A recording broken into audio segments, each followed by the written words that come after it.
हर गांव में एक कहानी होती है, लेकिन इस गांव की कहानी मौत की कहानी थी।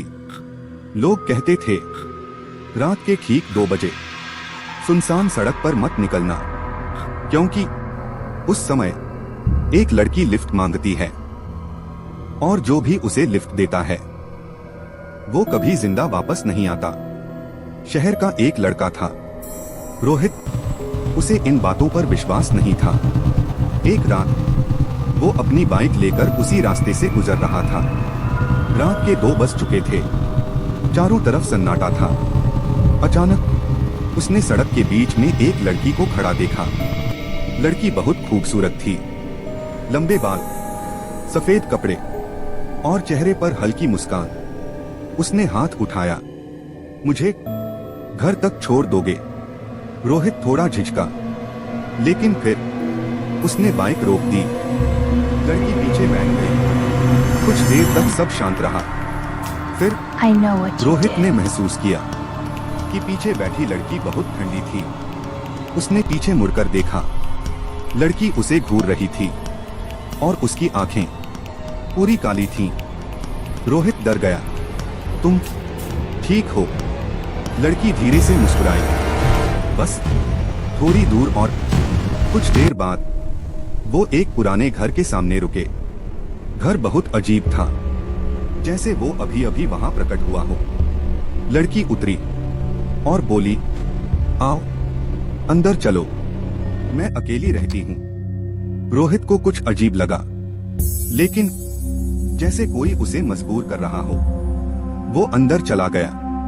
जैसे ही वो अंदर गया, दरवाजा अपने आप बंद हो गया। धड़ाम। अंदर पूरा घर शांत था। फिर अचानक एक बदबू आई। रोहित ने चारों तरफ देखा और उसका खून जम गया। कमरे में हर जगह लाशें पड़ी थीं। कोई पंखे से लटका हुआ, कोई दीवार से चिपका हुआ, कोई जमीन पर पड़ा हुआ और पूरा कमरा खून से भरा हुआ था। रोहित कांपने लगा। ये क्या है? तभी पीछे से वही लड़की हंसी। ये मेरे प्यार हैं। रोहित ने धीरे से पीछे देखा। लड़की अब बदल चुकी थी।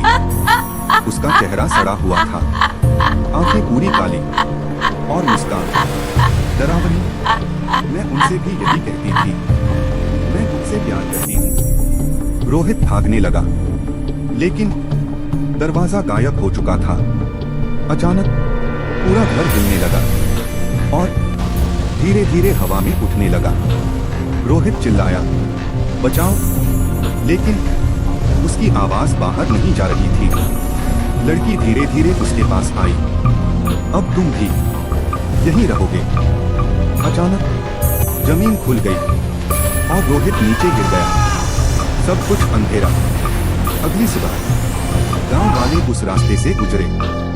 वहां कुछ भी नहीं था, ना कोई घर, ना कोई निशान, बस सड़क खाली थी। एक बूढ़ा आदमी बोला, मैंने कहा था यहाँ कोई घर नहीं है। लेकिन उसी समय दूर खड़े पेड़ के पीछे वही लड़की खड़ी मुस्कुरा रही थी और उसके हाथ में एक नई चाबी थी, जैसे वो अगले शिकार का इंतजार कर रही हो।